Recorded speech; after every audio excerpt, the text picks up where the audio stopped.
Tonight's show is brought to you by Glenn Smith Chevrolet GMC in Opelika, Alabama. Get ready to smile. Hello, baseball fans. You're watching On Deck with Tyler Redmond. Well, hello, everyone, and thank you for tuning in to Braves on Deck. Again, thank you for joining us. While you're here, do us a favor, like the video, subscribe to the channel, and hit the bell for notifications so that you can stay up to date with everything going on with the Atlanta Braves. And what a game they are coming off of, fresh off of beating the Marlins 9-1. This is not a 3-game series. It is a 4-game series. We'll have the deciding game tomorrow. Will this be a split or will it be a series win? Either way, the Braves are in the driver's seat. And again, what a game this was for Atlanta. A lot of offense, obviously. I don't want to overlook Chris Sale, so we're going to mention him first. 7 innings, 1 run earned on 4 hits with 8 strikeouts. That 1 run was in the first, and he was pretty much solid going from there. They got to him a little bit in the first, 20-plus pitches in the first inning, but overall, really solid day for Chris Sale, and he just continues to have a really solid 2026. They showed the graphic tonight. I'm sure you all saw it. They showed the graphic where, of course, he's got the second best ERA in his past 10 years in Major League Baseball, which he's had a Hall of Fame career, considering he's doing this at his age right now with the Braves, is really special, and hopefully we'll keep that going. But as for the offense was kind of quiet, of course, in Game 1 of this series. In Game 2, they did enough to win. Tonight, they went absolutely nuts. Of course, started with Austin Riley's 3-run bomb. Acuna was all over the base pass. Dom Smith hit a bomb. I mean, there was a lot of action offensively. Love to see that. Again, a lot to be excited about tonight's game when it comes to the offense. When it comes to the pitching staff, the main thing that I don't want to be overlooked with the pitching staff is we only used 2 pitchers today.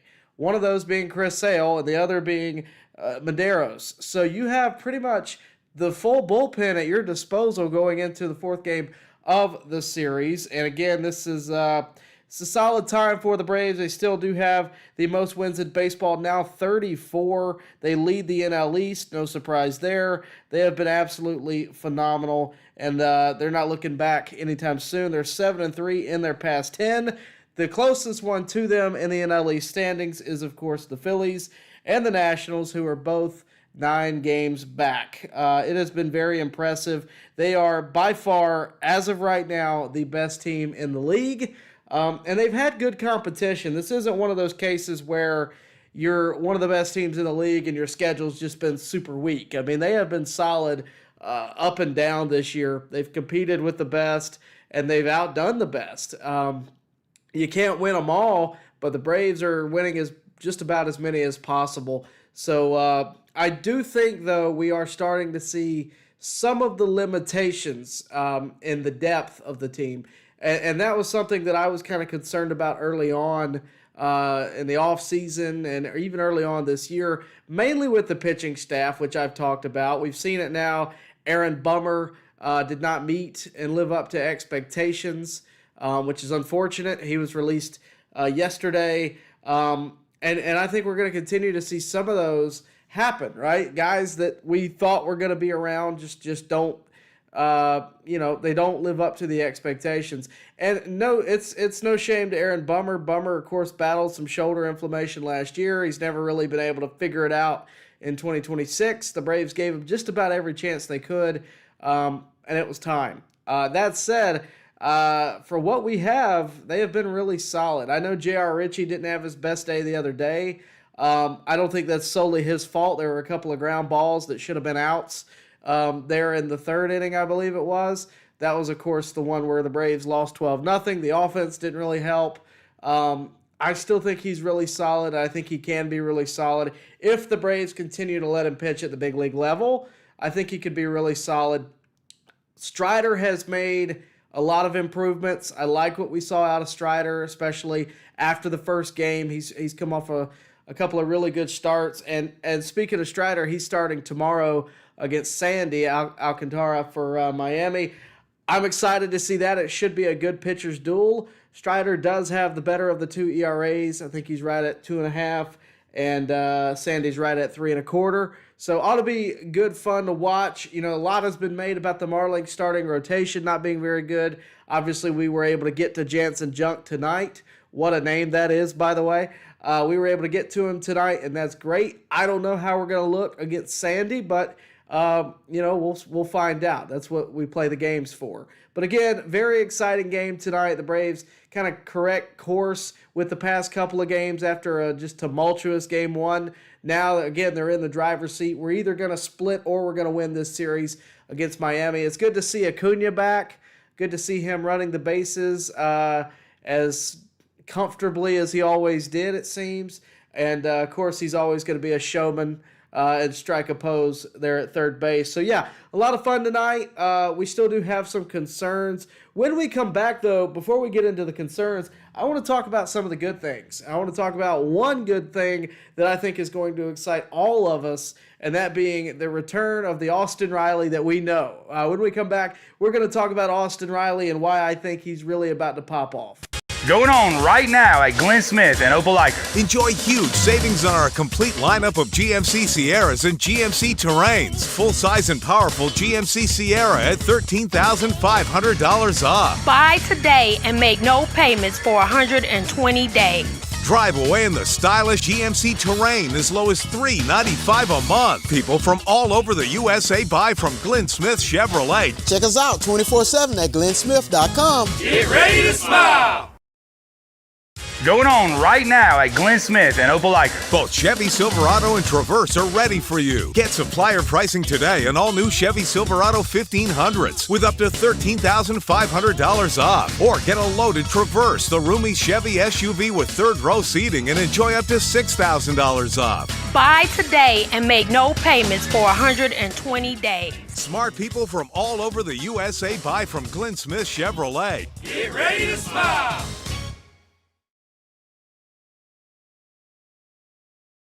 Once again, thank you to our sponsors, Glenn Smith Chevrolet GMC. They have been a great partner with us really over the past couple of seasons, and they'll continue to be throughout the rest of this season as well.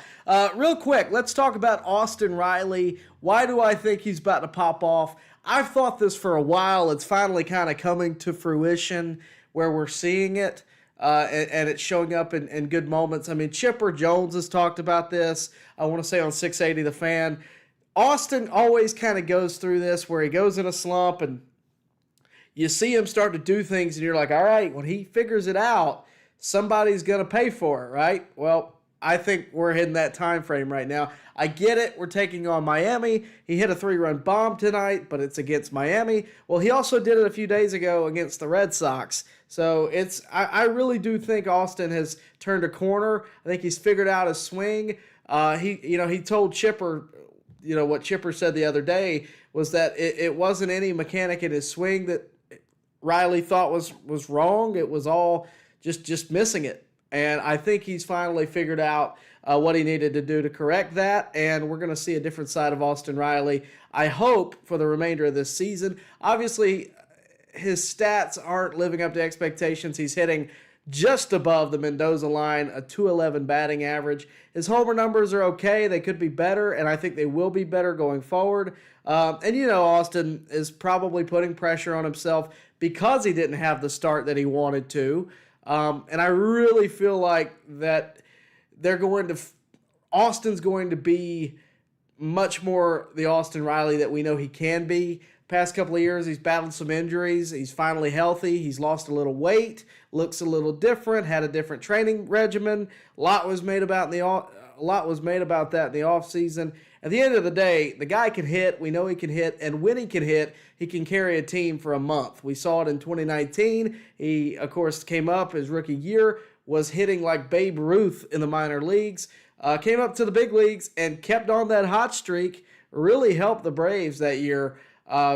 Stay competitive. And that was the year we had Donaldson. And Donaldson, Riley gave the Braves so much confidence in keeping him that they didn't keep Donaldson after the, MVP caliber season he had. So all in all, I mean, we know what this guy can do. We drafted him. We developed him. We've seen him do it over the past few years.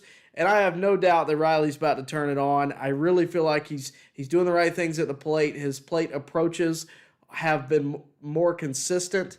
And I think he's going to join some other guys that are looking for bounce-back years. And bounce-back year was a term I heard a lot in spring training, whether it be from Walt Weiss, whether it be from Michael Harris, or even Austin Riley. A lot of these guys know the expectation, they know what they want to do, and it's having a bounce-back year. Well, Austin Riley's looking to have a bounce-back month, and I think May is going to be good for him. It already has been, and I think as we go into June, it's going to take even more of an uptick. I think Austin Riley is on the verge of having a breakout week, couple of weeks, maybe even a month, and you never know where that could lead. But if Austin Riley gets hot on this Braves team that already has the most wins in baseball, that already has such a lead in the NL East, it's dangerous, and it could be a lot of fun to watch, and I hope that will be the case. Obviously, Austin is a fan favorite, but he's also the guy that we have locked up for a few more years, and a career year this year would make you feel a lot better about that contract, and I think Austin has already met expectations the past few years. If he can do consistently 30 homers with a north of 250 batting average, I'm happy with that. If he can give me 25 homers and have a 280 batting average, even better. But all in all, I really think Riley's about to turn it up a notch. We've seen good years already out of Matt Olson. Glad that he's not hurt. I know there was about 2 hours there the other day where we were all kind of worried about on the swing. He winced at his elbow. Glad to see he's healthy. Glad to see he's not going anywhere. But there's still a lot to go this season. And again, I really do think Austin's going to turn it up a notch going forward. I said this 2 weeks ago. Here we are a couple of weeks later. He's had 2 games where he had a 3-run homer. And I do think he's been much more consistent at the plate. That said, he's not the only one. We've seen other guys kind of turn it up. Ozzie Albies has been really solid all year long. Michael Harris, I think, can still do more, but he's been consistent. Olson has been really consistent. Dom Smith is just lightning in a bottle, I swear. He's been a lot of fun to watch. But this team offensively is so strong. That said, right now, there is one weakness. And it's not shortstop for all you people out there that want to talk about Ha-Sung Kim. We can talk about that. But it's actually at the catching position.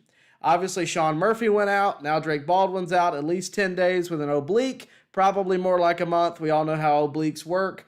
I would imagine that would be the case. Couple of, maybe a few weeks. Stinks because, man, what a season he'd been having prior to that. But that is the case. When we come back, we're going to do a deep dive and tell you everything you need to know in terms of the catching position with the Braves. Going on right now at Glenn Smith and Opelika. Enjoy huge savings on our complete lineup of GMC Sierras and GMC Terrains. Full-size and powerful GMC Sierra at $13,500 off. Buy today and make no payments for 120 days. Drive away in the stylish GMC Terrain as low as $395 a month. People from all over the USA buy from Glenn Smith Chevrolet. Check us out 24/7 at glennsmith.com. Get ready to smile. Going on right now at Glenn Smith and Opelika. Both Chevy Silverado and Traverse are ready for you. Get supplier pricing today on all new Chevy Silverado 1500s with up to $13,500 off. Or get a loaded Traverse, the roomy Chevy SUV with third row seating, and enjoy up to $6,000 off. Buy today and make no payments for 120 days. Smart people from all over the USA buy from Glenn Smith Chevrolet. Get ready to smile. All right, guys, welcome back. Let's talk about the Braves catchers for a second. This was kind of a hot topic. A lot of people have an axe to grind with Sean Murphy. I understand it. He has not met expectations, especially when you consider what we traded at the time and the excitement around Sean Murphy when he first came to Atlanta. I get it 100%. You couple that with the fact that Drake Baldwin has just been this guy to come out of nowhere, win a Rookie of the Year, and kind of carry the team at the catching position in a lot of ways.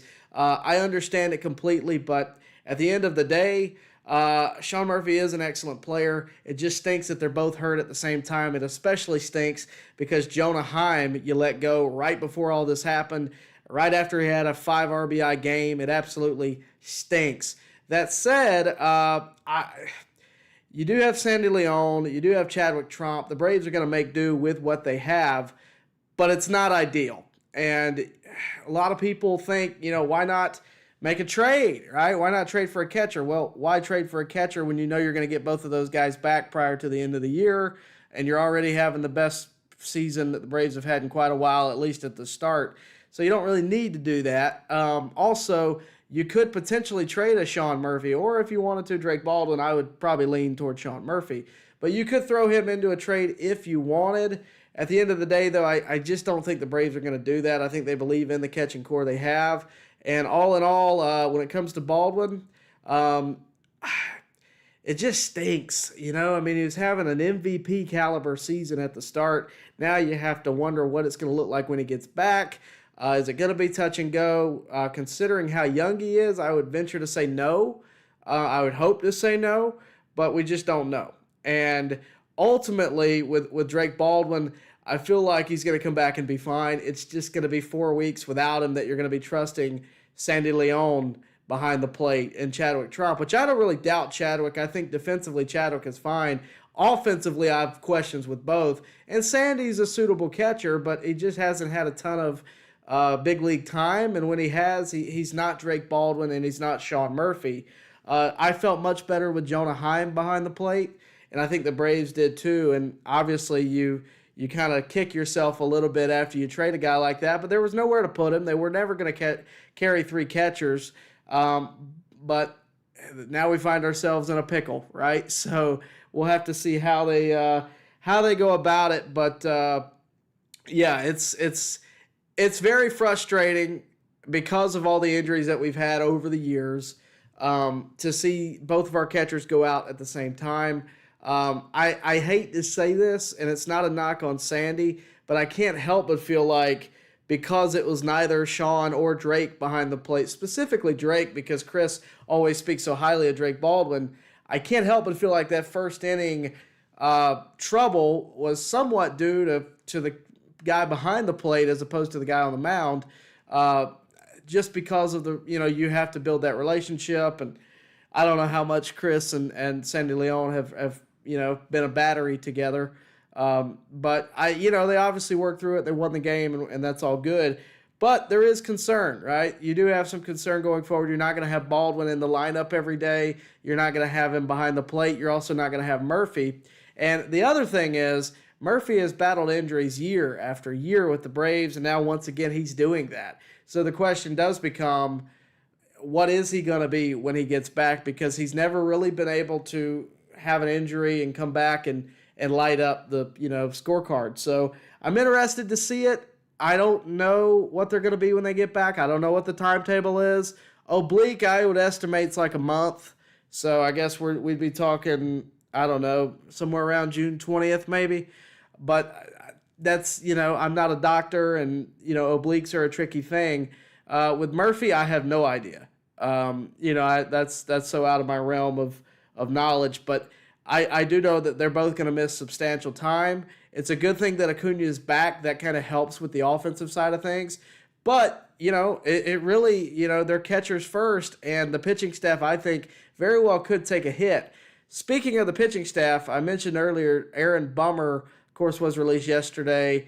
Can't say I was surprised by that. I hate it for Aaron. I really did think when we got him that, oh man, he was elite at one time, and it just has never really worked out here in Atlanta, which is unfortunate. But all in all, I do think the Braves are going to be targeting pitching at the deadline. I do think we've seen the limitations of our staff.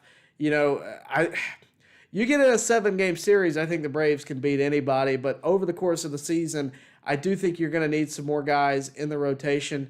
Grant Holmes, I don't know that I really buy into as a starter. They've already moved Reynaldo to the pen. I think that's a solid move.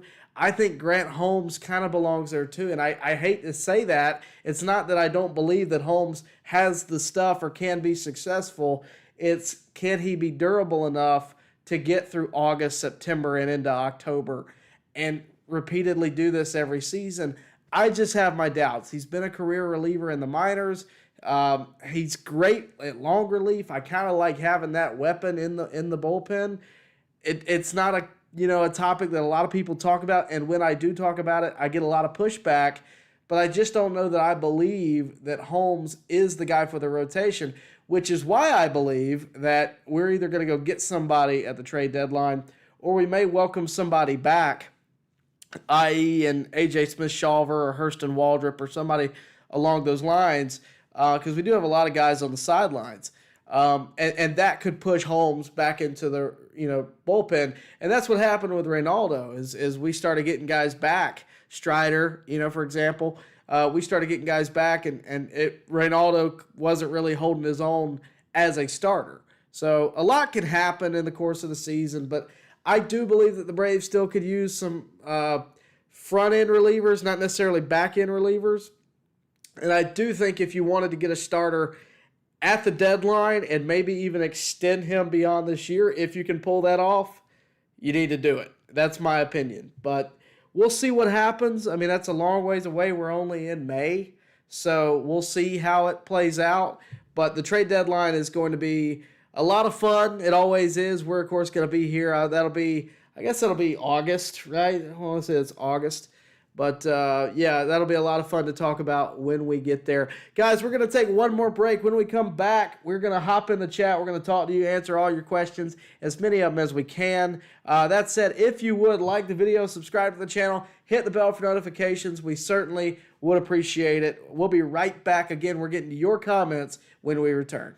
Going on right now at Glenn Smith and Opelika. Enjoy huge savings on our complete lineup of GMC Sierras and GMC Terrains. Full-size and powerful GMC Sierra at $13,500 off. Buy today and make no payments for 120 days. Drive away in the stylish GMC Terrain as low as $395 a month. People from all over the USA buy from Glenn Smith Chevrolet. Check us out 24/7 at glennsmith.com. Get ready to smile. Going on right now at Glenn Smith and Opelika. Both Chevy Silverado and Traverse are ready for you. Get supplier pricing today on all new Chevy Silverado 1500s with up to $13,500 off. Or get a loaded Traverse, the roomy Chevy SUV with third row seating, and enjoy up to $6,000 off. Buy today and make no payments for 120 days. Smart people from all over the USA buy from Glenn Smith Chevrolet. Get ready to smile.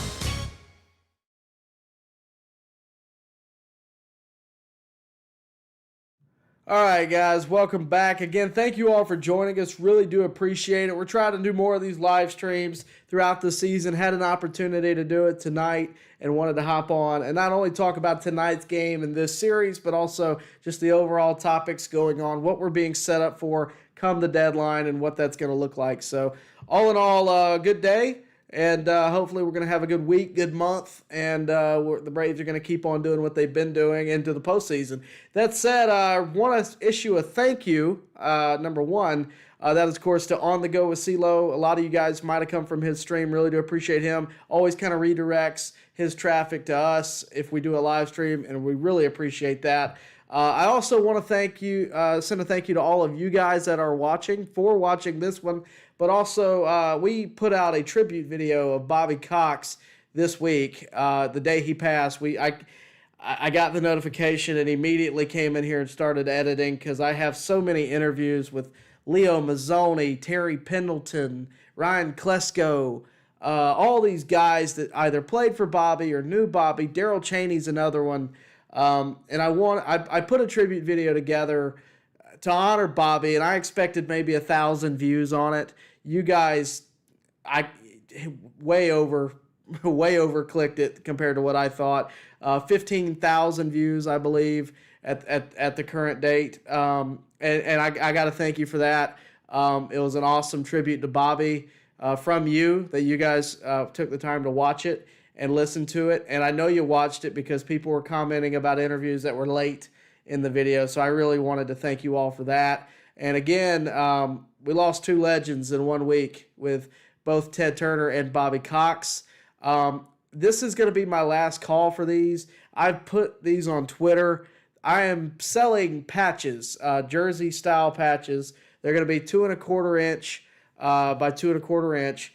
One of them says Ted, one of them says Bobby. You can see them on my Twitter page. Just search at Tyler Redmond TV. If you want to buy one of these, this is going to be the last night I take orders.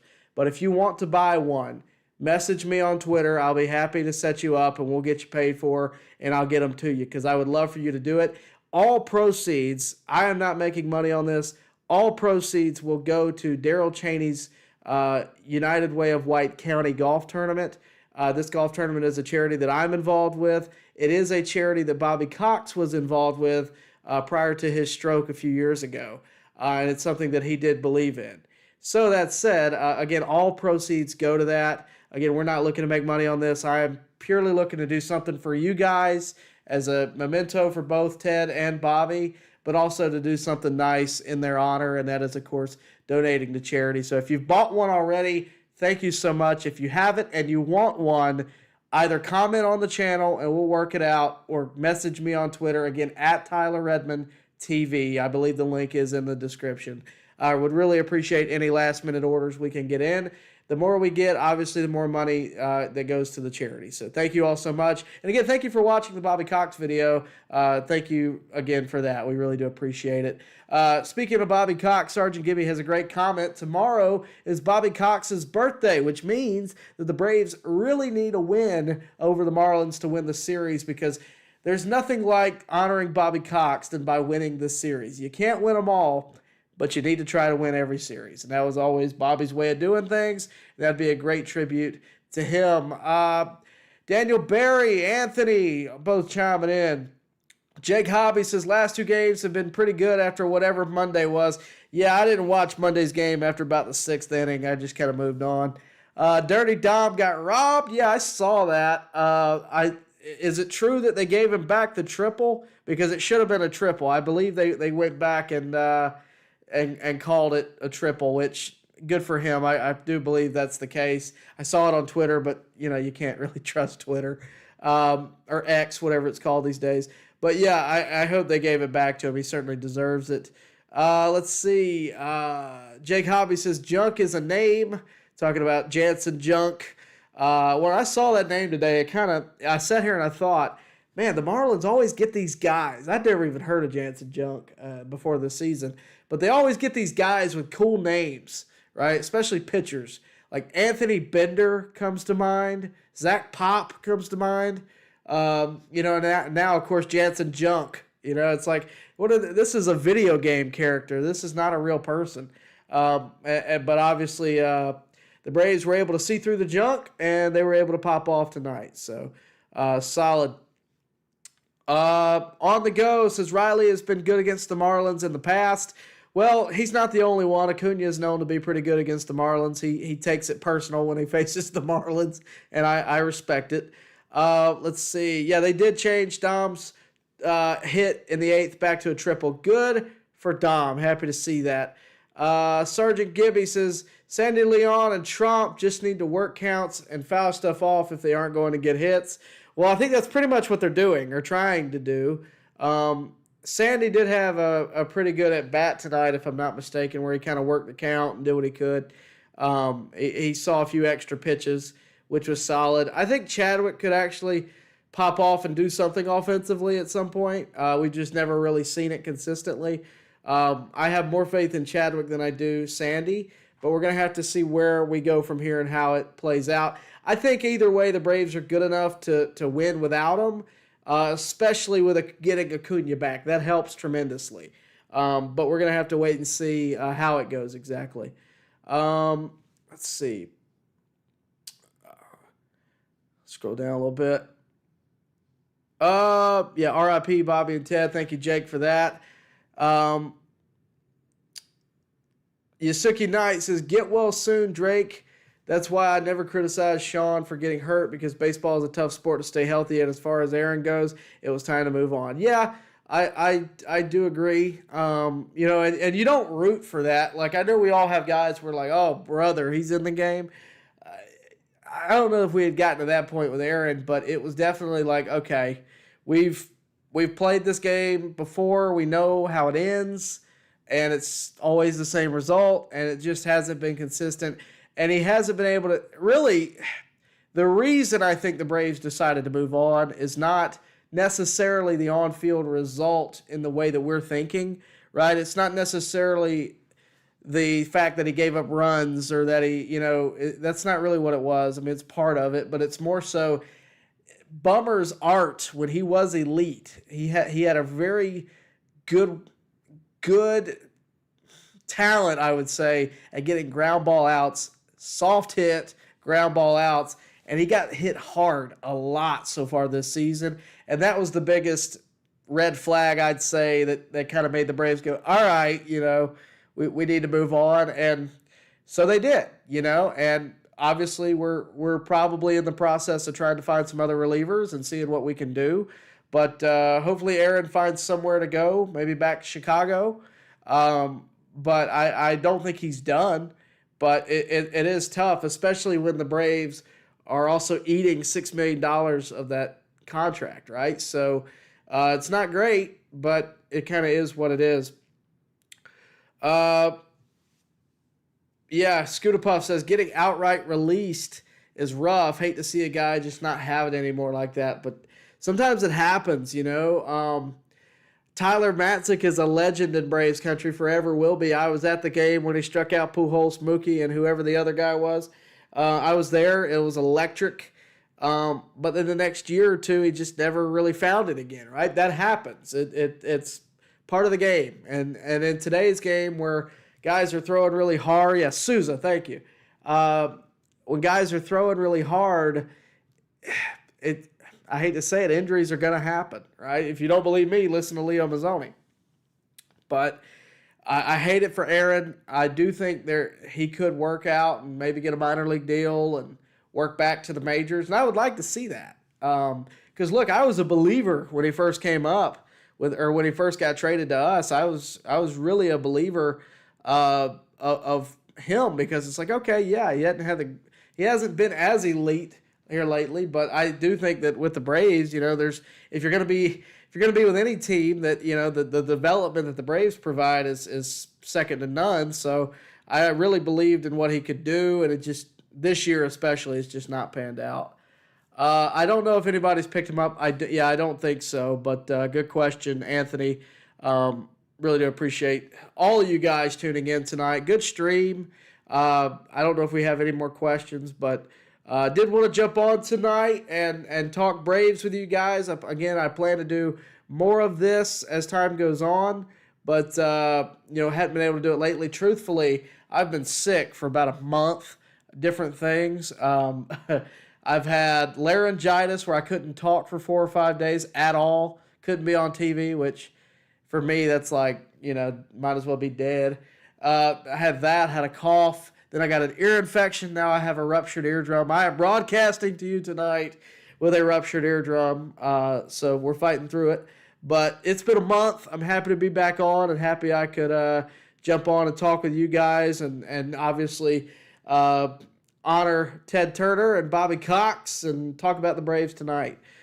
Sergeant Gibby says, Walt Weiss showing Snitker how to manage. Gotta love it. Win the game in front of you. No punt games until the series has been won. Weiss plays to win. He does. There was one game, I want to say a week ago, where he left Bryce Elder in a little too long. And that was mainly due because he didn't have anybody. And when you play to win, a lot of times you're going to use up your pin, right? But that is the difference of these two managers. Snit was a little bit more patient. Walt's a little more aggressive. And I like both approaches. It kind of just depends who you are. So I like him a lot. I like Walt's style. I think he is a player's manager, similar to Snit. They both came up in the organization at some form or facet. And lack of a better word, Walt is very intense, right? When you talk to him and when you hear from him, everything he says has meaning. When I talked to him in spring training, he gave me, it's rare, especially in sports interviews, to get long answers, right? We thrive on long answers. And the reason is you can always cut down an answer. You can never add to an answer, right? So if I'm interviewing someone and they go yes or no, it's not going to do me any good for what I have to do on TV. Well, I asked Walt, hey, you guys are having a great record in spring training, because don't forget, the Braves also dominated the Grapefruit League prior to the regular season. And I asked him, how much does that give you some, confidence that this team is going to be back to normal this year? And he told me, all right, I believe in this team. I think we're going to be good. And I like the energy that we're bringing. Everything he said, looking back on it today, yep, he's right. There is a new energy. There is a positive feeling, and they are good, to say the least. They are great. And I really do hope that Walt is able to manage the Braves as long as he wants to be here, because I think he is the perfect fit, following Snit, who followed, of course, Freddie Gonzalez, who followed Bobby Cox. He is the last of the Bobby Cox coaching tree, right, when you think about it, who directly were impacted by Bobby. Didn't coach under him necessarily, but who were directly impacted by Bobby. He's kind of the last one, unless another former player steps up and does it. That I know of, he's kind of it. And, unless they go hire Glenn Hubbard or somebody. But right now, that seems to be the case. So, you know what? And I'm so glad that the Braves did not go another route. I've said that before. I am so happy they didn't go another route and bring in whoever that guy was for the Dodgers. His name escapes me now. But some analytical guy that was different. And we want something new, but we don't want something radically new. And I said that, and I got some pushback on it at the time. But man, has it aged well. Walt was the perfect candidate. And I'm so glad he got the opportunity and what he's done with it. I mean, hell, he tackled Jorge Soler. Who else has done that, So, yeah, Lehman, thank you. Everybody wanted us to go get Lehman from the Dodgers, and it was rumored, and Mark DeRosa was involved, and I even did a video where I went through the candidates, and, when you're going through the candidates, you try to be unbiased. You kind of say, well, this guy, this is who he is, but the whole time I was sitting there thinking, man, are they really not going to give this to Walt Weiss? After all these years, after all the work he put in, are they really not going to do it? And man, am I glad they did, because it has done really well thus far, and I can't really see it turning bad. I mean, he's been the guy that we all thought he would be, and he's taken the opportunity and ran with it because he knows what this opportunity is. A lot of other guys would take the Braves managerial job and kind of just sit back and let it run itself. Walt took it by the horns, because here's a guy who was in Colorado in 2016, right? Had the keys to the kingdom, but the kingdom was falling down. There was no built-in winning culture and players that were capable of they were good players, but they weren't capable of winning at this level as a team, right? And Walt was kind of handed a rough hand. And he knows what he's been given now. He had a front row seat to it being built, to it being crafted, to it winning a World Series title. He knows what he has in his hands, and he's not going to waste it. And that's what I like about Walt Weiss. And I don't think very many other people would have been able to do that. The only other candidate I'd give that to is Eddie Perez, right? Just because he's been with the Braves, he's been the guy. He's been there for 20 plus years with the Braves as a coach, not to mention as a player. So he understands it too. That would have been the only other guy. But to me, Walt is the perfect balance, right? If Bobby Cox and Brian Snitker's managerial styles meshed, I think you get Walt Weiss, right? He's not the guy walking out getting ejected every night, but he's got some fire, and I like the way he approaches the game. He approaches the game like my comment section said Snit should approach it for every year Snit was here. So we'll see. Sergeant Gibby brings up an interesting topic. Elder will throw a 97-mile-per-hour pitch soon. His velo has increased every year. He's up to 95 miles per hour now, max. that's great and that's cool. He's not a velocity pitcher, right? He's Greg Maddux, not John Smoltz. There's a reason he called up Maddux to go work with him. It's because he wanted to learn that sinker that moves like this on a left-hander and bamboozles him, and he has, and that's what he needs to work with. So all in all, we kind of figured out last week where Elder's wall is, right? They left him in a hair too long, gave up a double and a homer, which that was the one thing about that I would disagree with Walt this year, which I know he didn't have the pitchers, but once he gave up the double, you got to put somebody in to me. I mean, you're trying to give Elder a little more rope, and I get it. He's earned it, but that was one that I wish we had back. But, you live and you learn. We'll see. But, guys, we're going to be back next week. We're going to do a live stream. We're going to drop more content, put it out there for you. We've been trying to blast you guys with Bobby Cox, Ted Turner clips in our shorts. Go check them out. Go check out the Bobby Cox tribute. And, again, if you're interested in the patches, go to my Twitter. Take a look at them. We're putting in the order, I believe, Friday. Get me an order. Donate to the charity. Would really appreciate it. And I certainly thank you guys for all the support, not just today, but every day. Really appreciate all you guys. That said, we're going to wrap it up there. Make sure to like the video, subscribe to the channel, and hit the bell for notifications. We'll see you next time right here at On Deck. Baseball fans, make sure you like and share this video and subscribe to this channel. As always, thank you for your support.